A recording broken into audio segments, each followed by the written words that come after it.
Dude, this place is crazy. Like, you can see it from the road at night when you're coming up, and it's like so unique looking. Every time I've been out here like 3 times, like, man, that house is sick. I'm out here in Luray, Virginia at this beautiful Ava Airbnb, and I got my buddy Amara, and he owns one of the nicest Airbnbs. I've literally been trying to stay at this place for a long time, and it's always booked. You're also building them, right? Yes. The house is 4 stories total. Right now we're in the main floor. There's the basement underneath us, and there's 2 stories above us. The very top is the loft, and I call it the stargazing loft. Nice. You'll see why. Hit when you're laying there at night. You just see every star in the sky. And I actually just kind of did the plans from scratch. So I just like started on a blank slate. If someone was like crazy and they're like, I want to get in the Airbnb market, which a ton of people call me about it, and they don't realize it can be complicated. Like, any advice you'd give them? It has to be unique. 100%. I'm gonna be honest, like Airbnb obviously has had a pretty big decline in standard houses. Like my cleaner cleans another house and she says she hasn't had a booking in over a month. And she's on the river. It's a nice house. And it's just like a normal house. It's a normal house. Nobody really looks for the normal houses. There's not too many unique properties around here. Definitely not like this at all. Yeah. Experience becomes like the amenity people look for. Like they want to stay in a house where you can actually like stay in a house the whole time. You kind of like design this yourself. Was this like, then you got to show them this, because this is like probably one of the coolest features I've ever seen in a house before. Yeah, so and I've seen a lot of houses. All right, so I'm out here in Luray, Virginia at this beautiful Ava Airbnb, and I got my buddy Amara. Nice to meet you. Right here, I keep messing up his name. You got it. And he owns one of the nicest Airbnbs. I've literally been trying to stay at this place for a long time, and it's always booked. And a while back, me and him talked, and I was like, you know what? I should stay here, and then I want to interview you about Airbnbs, because you're also building them, right? Yes. So let's go inside. I want him to give us a tour, because this place is completely sick. So guys, let's go ahead and take a look at this beautiful home. All right, man, so now we're walking right here to the main level, right? And you gotta tell me a little bit, because obviously I see this beautiful kitchen here, but what's kind of like this area over here? Kind of what were your thoughts? Because you got the big window with the view, then obviously the fireplace. Yeah. So the view obviously is one of the main features of the house. I mean, it's kind of the centerpiece of the house, so to speak. 100%. And everything kind of revolves around it. Like you have the fireplace right there where you could kind of sit in the living room and have the view. And we just have windows all over. I mean, even when you're in the kitchen, you have the view right above you and just a bunch of glass. So that was like the main thing here. And that goes all the way up from floor all the way to the ceiling. Yeah. But ultimately, I mean, it's a place for big groups, for families to kind of have for fun. sure. Like it could be intimate too, you know? Yeah, like if you didn't have, like I don't have a ton of people here staying with me. Is the Ava because of the way the windows are? Is that what the thing? Man, I'm not the smartest guy, but I think I just figured that out. Yeah. So, and then you got this beautiful view here. And the cool thing about this location is you're really out of the city, like of the DC area. So if someone was like in DC or Maryland, and then of course you've got Luray, Virginia, the winery, all the different things. So tell me a little bit about the up there, like what's located upstairs. That's awesome, even just looking up there. Yeah, so the house is 4 stories total. Right now we're in the main floor, I call it the first floor. There's the basement underneath us, and there's 2 stories above us. The very top is the loft, and I call it the stargazing loft. Nice. And you'll see why in a bit. But basically, we built a sunken bed there and just have massive skylights above it. 8 massive skylights that when you're laying there at night, you just see every star in the sky. And out here in Stanley, there's not much no pollution. Skyscrapers. No pollution, no skyscrapers. You see every star in the sky, so it's something pretty special. I love the 2 chairs there where you can kind of just chill right there and look out at the view here. You have coffee. Yeah. And there's like, what, another bedroom up in there? There's 2 more bedrooms upstairs. Nice. So 2 queen-size bedrooms and then another bathroom up there as well. That one is Moroccan themed, so we'll take a look at that one. That's awesome. You know what I really like is over here in the kitchen, because I was trying to figure this out because I saw the photos, and then you kind of like designed this yourself, right? Was this like, then you got to show them this, because this is like, probably one of the coolest features I've ever seen in a house before. Yeah, so and I've seen a lot of houses.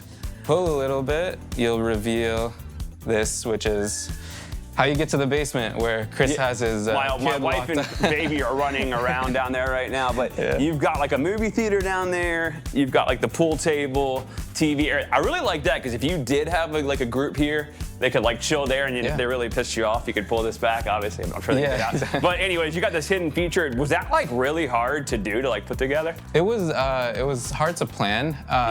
Well, for one thing, you have like the positioning of it when you're actually framing the floor. You had to already know where it's gonna go.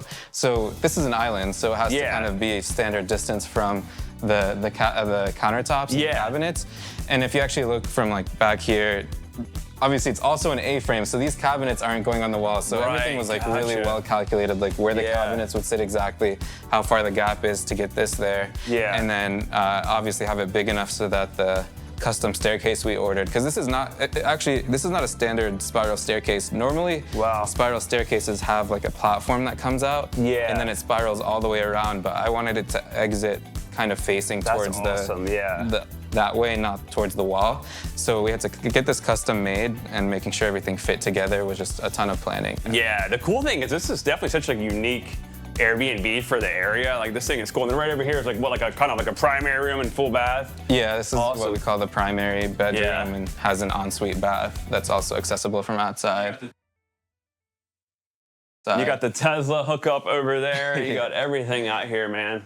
Yeah. Well, dude, I'm excited to talk to you more about Airbnbs and the market and everything, and more about what you're doing with it, because it's definitely awesome, man. And this house, like I said, if you guys, I'm gonna put the information for this house and other projects he's doing, but let's go in there in the family room and talk a little bit more. Yeah, for sure. Perfect.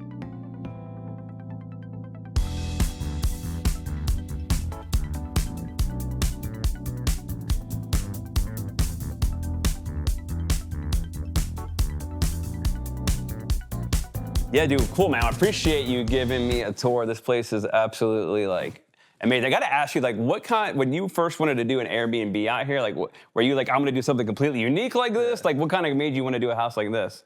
Yeah, I knew I wanted to be unique. Like, it was no question. I wanted something that stands out from every other house. Right. A-frame was not my first pick, actually. I was super close to building a tree house first. Something actually built in a tree. I mean, when I got this land, the first thing I did was actually hire an arborist. I had the tree studies done, and I had the planning and engineering underway for that. So it was like full on, you know, tree house. We're going tree house. And then you were really going unique. Yeah. And then what ended up happening was I just realized financing is going to be a little that's going to be tough. I think even to go down the road and like sell something like that, like say you wanted to sell, it would be tough to get someone else to get a loan. Yeah, exactly. So it had some things. So basically I said I'll table that for later, and then saw this. I mean, this is based off of the Dunlap Hollow plans out of Ohio, and I knew I wanted to kind of create something that's, you know, even more unique, like add more hidden features to it, add some 100% quirks. You know, so it was a pretty fun process designing it. It was like, well, what if I throw a door here and a hidden thing here, and then do this here, and then like you can get out of control. I was like, let me just, and then throw more windows here. Right. When you bought like or got like the designs, you started tweaking it. Was that like really hard for everything that you did, or were your builder, like, did you have like a builder build it, or did you do it yourself? So I was looking for a builder at first, but I couldn't find anyone. Especially out here, it's hard. Nobody wanted to build it for me. One, because it's a complicated build, and then two, I felt like I didn't understand. I'm the type of person who I need to like understand what's happening to like, you know, let it make sense in my head. So I was like, well, I gotta like start learning it myself. So I ended up just saying, well, I'll just start myself and see if I could start building it, and then if I need help, I'll find help along the way. And I just went for it. Nice, man. But I took the plans. I actually just kind of did the plans from scratch. So I just like started on a blank slate, and I like just drew new plans. And the rest was kind of history. It was pretty complicated. I've never drawn plans. Yeah, dude. I would honestly, like, I think I Googled it one time, and it was like that. Or I'll have clients text me, and I had a client that was like, I want to build a container home. Yeah. And then he was like dead set on it. And then I was like, dude, you need to talk to a bank. And then the banks were like, oh, we don't do loans on those. Yeah, dude. So. What do you think this kind of makes you, like, when you look at the Airbnb space out here, kind of like, I guess we're in Luray, but it's still like the DC metro area. What do you think kind of makes this like unique, kind of like the area? Obviously, the features and all that. Yeah, or you mean in the house or the area? The house and everything. Yeah. I mean the shape of it, the scale of it. I mean, when you're talking A-frames, there's a lot of A-frames out here. An A-frame with a 30-12 pitch roof. I mean, roofers are coming out to give quotes, and most of them said they wouldn't even touch it. Oh, wow, yeah. So, I mean, imagine trying to get people get up to do this. And actually, especially because we are on a mountain, you're way back here. Yeah, 100%. From the peak all the way to the ground is like 40-some feet of a drop, and then even like further down is like more than like 50 feet. So being up here, it's just super sketchy and scary. So it was... I think it just stands like very unique. And then on top of that, obviously the architecture and the design choices inside add to it. I mean, like small details like up here, like the small bump out that we have, it just adds an extra angle, and it kind of like, when you're looking from the top, the angles all add together, and then the floating staircase. Yeah, dude, this place is crazy. Like, I sought you out because I think I was like, I've seen it before on Airbnb, and like I said, it was always booked. Yeah. And then you could see it from the road at night when you're coming up, and it's like so unique looking. I was every time I've been out here like 3 times, like, man, that house is sick. And then I think I saw a video of it on Instagram, and I was like, dude, this place is crazy, man. That was one of the reasons I got this lot. A lot of Airbnbs up there. Everyone going up to the other houses are always gonna see it, and maybe next time they'll stay with me. Yeah, exactly, dude. That's actually literally what happened. Like I was staying at one up there, and then I drove by and saw it. Yeah. And I was like, I think I've seen that one on Instagram before, because the A-frame and the windows all light up. Yeah, dude. Yeah, this is sick. Yeah, at night I love it. Yeah. Was there like any huge challenges when you were like building this? Like obviously there's gonna be any challenges when you're building a house. Was there anything that was like, oh my god, what was I thinking type moments? Yeah. Let me think on that. I would say one thing that I'll tell you, a lot of people that, and you might know a little bit more, which isn't the most exciting topic, but a lot of people don't know, especially if they're not from here, is like well and septics. Yeah. Is that like a big issue, putting that in? Yeah. Yeah, well, my septic, actually, sorry, let's start with that. It's a pretty big septic. It's a 5-bedroom septic. It's made to support more houses in the future. Yeah. And it's an alternative septic. So which is pretty common now, right? Yeah. Crazy expensive and extremely hard to like find anyone who can really work with that, especially because we're again on like a steep hill. I mean, being on the mountain was the biggest challenge. Yeah, 100%. Like, that was this lot before we graded it and like cut in a driveway. It was kind of like straight down. I mean, it was like not an easy thing to build on at all. Yeah. So septic contractors were not taking the job. Because they want to get their trucks up here and everything. It was either they're not taking it, or they're giving me like an FU price. I have other work. I don't need this. Eventually, I found a great contractor who did it. But that I had a contractor lined up for like 4 months on their wait list, and then they canceled after they did the site visit, and that was like horrible. But yeah, I feel like that's half the battle. Like when you're building a house, is like finding decent contractors. Like my parents built a house out in Lake Anna, and they still have it. But I remember like my dad would drive down there, and the main guy would be like, "Well, I can't get anybody working. They're all fishing today." Yeah. He's like, "What are you talking about?" Like, dude, make it work. Yeah, exactly. Have you had like, what's cool about this spot too, I will say, is like, if you go to like a winery or brewery out in Luray area, a lot of people are from DC and Maryland, not even from Virginia. It's kind of like a really good getaway place from Arlington, Alexandria. Is that where you've seen like a lot of your guests from? Yeah, a lot from DC, Maryland, Virginia, and I mean, like Northern Virginia, even Richmond, some from North Carolina. For sure. I've had people fly in asking me where the closest airport is. I mean, it's super cool. You go to Luray International. Right. Yeah. So it's actually like extremely rewarding to see that, people are willing to fly in and do this. I had the furthest guest I've had that came and stayed here was from Korea. Oh my gosh. So that was awesome. That dude definitely did the international flight. I'm assuming he flew into Dallas and all that. They kind of like, they didn't speak much English at all, so it was like hard to communicate with them. Their phone number obviously was American, but I remember them so distinctly because they stayed after checkout without telling me. Oh my god! I was like, hey, my cleaner's here. Yeah, you're like, dude, you gotta get out. Yeah. But they were awesome. I mean, they did like a road trip and they stayed through here, and then they went back to China or to Korea. So. They're like South Korea. The checkout's at 8 p.m. What are you talking about? Yeah, that's crazy. Like I was gonna ask you, because one thing I'm always curious. Have you had like any like crazy guest experiences where you're like, oh my god, what was I thinking again of buying one of these? I'm sure you have, right? Yeah. There's like different levels to it. There's like inconveniences. There's like guests who are just kind of relatively rude. I mean, they Airbnb is like a home sharing platform. I'm inviting you into my home. I'm sharing it. I share it with the world. Yeah. But even if something isn't as expected, if you find a problem, I always handle it like super quickly and super fairly. Yeah, it's run to the problem. Yeah. But when they start being rude, it's crazy. But the worst experience, and like it's another tier, was when it's like 2 or 3 weeks after we started renting it out, and the house flooded. Oh man, brutal. That was like a guest did that like by accident or something. Yeah, so a guest left a faucet on. Oh man. And then left. And it's not like there's a ton of like contractors around here that you can call, right? So left the faucet and the bidet actually. So the bidet was squirting straight at the door. The faucet started overfilling, And then it was like they left the night before, so it was like that all night. I came back in the morning.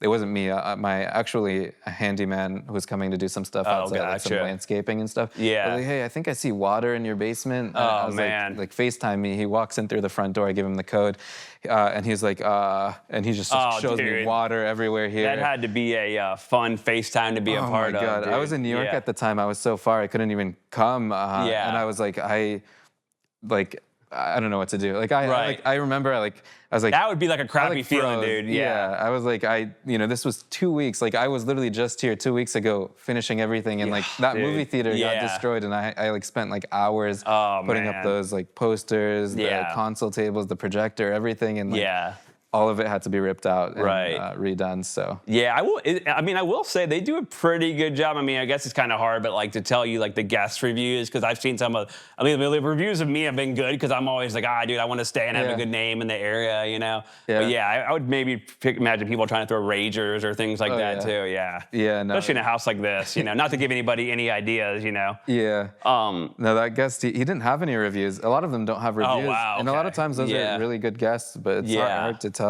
This guest was like, I was like, did you smoke in the house? He's like, no. I was like, dude, you left the cigarettes, like not even in the trash. You left it in a Coca-Cola like can here. You left like hookah, like you left the like the hookah hose was on the countertop. You didn't even clean it up. Oh man, is there anything that you can do to like get money from that or anything? Like, are you kind of screwed? You had to go through like the Airbnb. Like, and I'm sure they're really quick at it, right? No, I'm just kidding. Yeah. It took a few months. It took like 6 or so months to even get like $1 back, and just they go through a third party. And then they make sure to verify it and all that. 100%. Adjusters come out, so it was a long process, but the adjusters were great. Actually, it wasn't like a horrible process, and it ended up working out. So. Yeah, it's cool. Like a house like this is really cool because you're still in a good area. So if you were one day like, I just want to get out of this, or you were moving or whatever, it's like this would be easy to sell to like either a primary house or like somebody else who wanted to do Airbnb. I get unsolicited offers. I bet. Yeah, I mean this house is DMs, sick, like, man. Can I buy this? Like, dude. I've gotten some pretty legit people also like have a pretty big following, like CEOs, like they clearly would be willing to offer like a good bit of money. Yeah, and, for sure. It's just not for sale now. Maybe in the future. I personally love it. Like my wife. And this house is so cool, man. It's we enjoy spending time with family, friends here. So this is like a good place to like leave to your family and everything, man. This place is awesome. Like when you were, you said like you're building some more. Like, are you like selling those? You gonna keep more of those like in your portfolio? Yeah. So we have probably like 6 or 7 projects ongoing right now. Nice, man. Some of them. So we kind of not. I wouldn't say pivoted, but like we have like I could call it like an arm or division now that where I build houses for other people. So we're Class A contractors. I have a partner. He's super experienced, over 20 years of experience. And we basically build for clients, Airbnbs, personal homes, secondary homes, whatever it is. And then we also have kind of a development arm where we build stuff to sell it. That's with a few friends from high school and college. Nice. We just pool our money together, build houses, sell them. And then obviously I also have some of my own stuff going on. So I have another house next door that haven't really shared much news about it. I'll definitely be making a big announcement about it as soon as we have something in place. But it'll be very cool.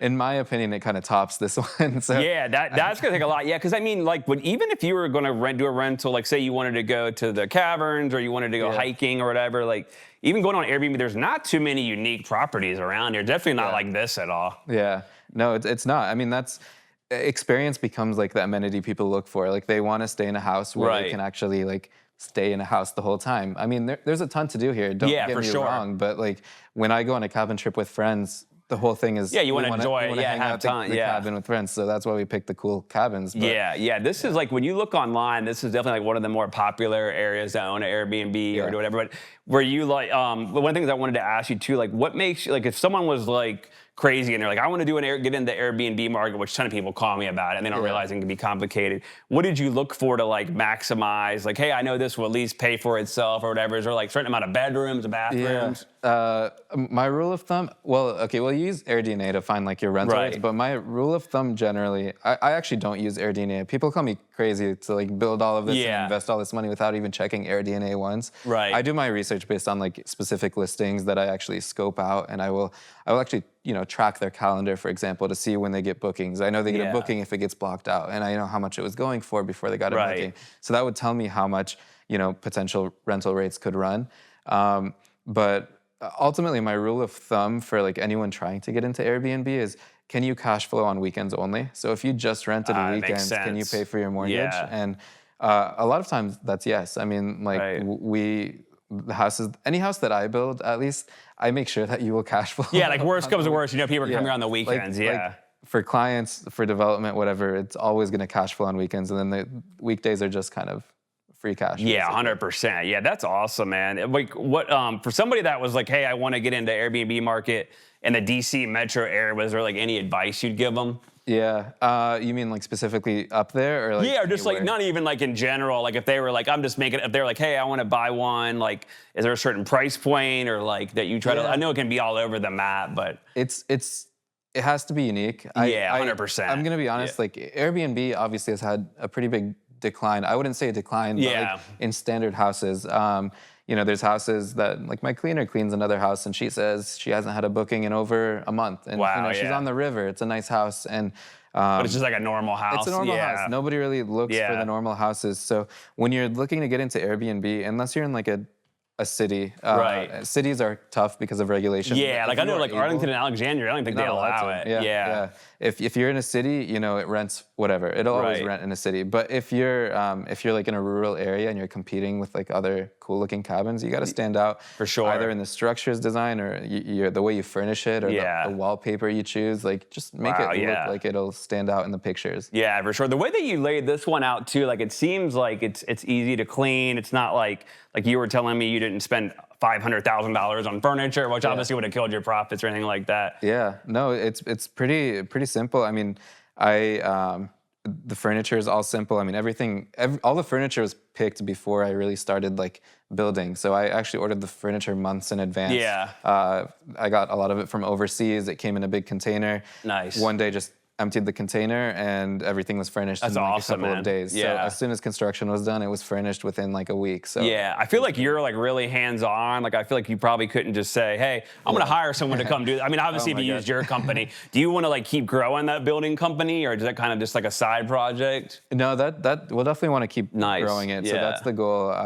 We want to just keep growing, hiring more people, building more houses, and grow it to like do more, I guess, bigger projects. Yeah, I mean, we do want to kind of start creeping up to Northern Virginia a little bit more, sure, and like towards bigger cities. So that'll definitely be the plan. Yeah, I mean, I kind of see. I mean, there's definitely a need in the marketplace because a lot of people will hit me up through like real estate advertising, and they'll say, hey, I want to get into this, and then they'll be like, do you know anybody? And like even when you Google around or ask around, everyone's like, no, not really. It's like most people too, they're looking to hit the home run and build like the mansion, that's like the long-term project. Yeah. It's tough. Construction in general is tough. Yeah. Not many people have the ability to go through it. It's not, I mean, you can hire a full, a builder like us and we could take care of everything. But, that just comes with a bigger price. Like I'll be honest, 100%. We got to pay for ourselves too. But if you want to like be involved and hire subs yourself, like, not many people can do that. And it's just a lot of coordination and planning, really. Yeah. Was there a lot of like challenges like finding land in general, or is a lot of that on the market, off the market? What have you usually seen? A little bit of both. It is hard. It isn't the easiest thing, especially now.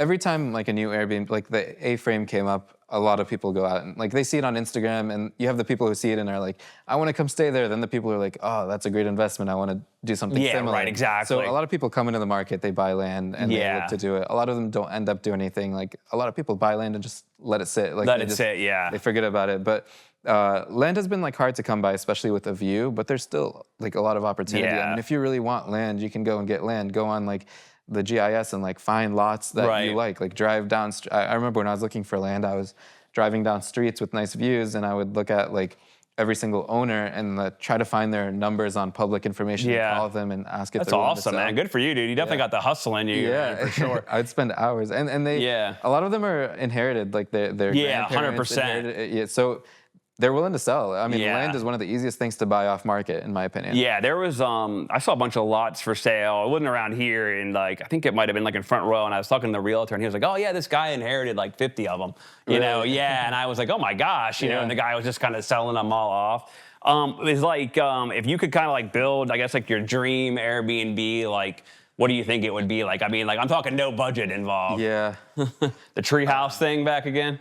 That's rough. Yeah. Honestly, it would be an international project, probably. Nice, yeah. It would probably be something in like another country. So something I've thought about is like bamboo, like kind of like a bamboo resort. Yeah. It would be a resort. It wouldn't just be one building. It would kind of be like something bigger with more keys. Yeah. So I think probably Bali, honestly. I'd probably get some land in Bali. I was this close to pulling the trigger on awesome, it. man. I was in the middle of constructing this, and I was in Bali for my honeymoon, and I found this property. My wife was like, a good excuse to go on free vacation. Yeah, my wife was like, oh, we're on our honeymoon, man. Yeah, dude, yeah, exactly. You're like the sucker that buys a timeshare in Hawaii on the honeymoon. Exactly. No, I met my driver was like telling me about this stuff, and I started researching it a bit. I was like, it's a great market. And I went and toured land with him one day while my wife was, doing her nails or something. And I was like, we were actually like we had a contract. No, we were like the title office was involved. There was a contract, and the only thing that we couldn't agree upon was like the terms on like it's a land lease. It's not like a purchase. Yeah, so, right. Like, the terms some of those countries are like that. Yeah, how much are we gonna pay right now versus next year? And that's. That killed that deal, but that is definitely something I would do in the future. I've heard that about the Caribbean islands. It's like land leases, like the government owns the land and you just like lease it out. Yeah, exactly. Yeah, that's cool, man. Like, so dude, like this, if someone wanted to book this one, like where would they go? They could go on Airbnb, find us on airbnb.com/h/Ava Shenandoah, or go to our direct booking website, avashenandoah.com. Nice. And then what about like if they wanted to like hit you up about like doing a building project, just kind of like message you from that website? Message me. We have a new Instagram account for building. It's called Shenandoah Dreams. So reach out to us there, or you could text me 540-333-7223. Yeah, and I'll definitely link all his information below. But yeah, man, awesome job. Like I said, I'm actually staying here for a couple of days, so I'm looking forward to it. It's Super Bowl Sunday. Yeah, exactly. So watch it on the projector downstairs. Yeah, dude, awesome. 100%, man. I really appreciate you coming out here, like letting us film this, man. I was like I said, dude, this house specifically, like I hit you up, I drove by, and I was like, man, that house is sick. I just want to like stay there. And every time I went, it was booked. So definitely, guys, book this place up if you want a unique experience. I would definitely say too, like if you're like in DC, deep in Northern Virginia, this is a good way to get out. I mean, I'm in Prince William, and it only took me like 70 minutes to get here. Yeah, it's not bad at all. Yeah, dude, and the drive up wasn't that bad, and you got Luray down there, man. But definitely, guys, subscribe to my channel. Follow me on Instagram at Chris Colgan Team, and I appreciate your time, man. Thank you so much. I appreciate it.